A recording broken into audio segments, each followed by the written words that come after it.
pathen le ni hem te hin kho hi nilim bang in a ki hei mang loi zi hi bang chun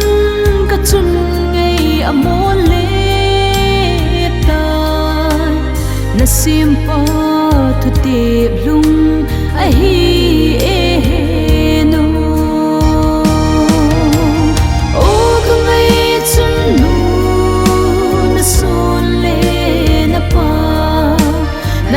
son cheng lai di badam me olino so lai sin chun no nang nei na mil ni pun te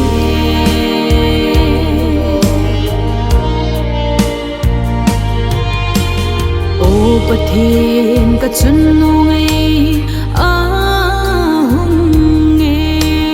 na thu tip sa ho athon ngai lo in sung mi ki khen na hung lung zong hi in ho nei na hi na ki phon na hi o ka ngai chun nu na son le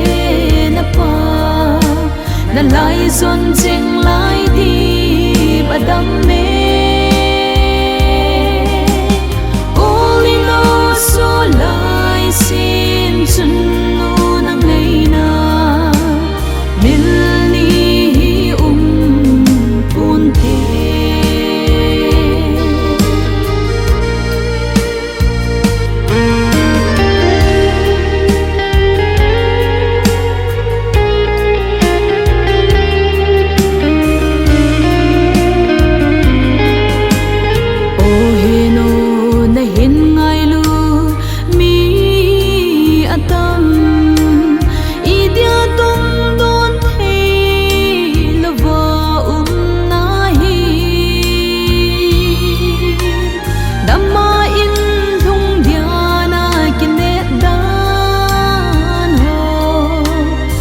cham jing in sung mi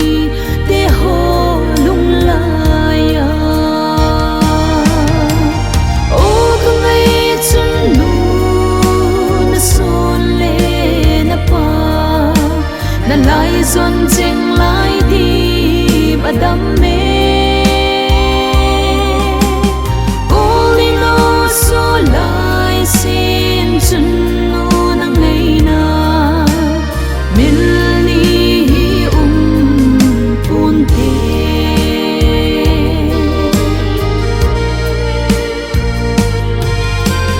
nadam lai thil phane ko mu pe ho na tu le na cha te go vin pang hen in sung mi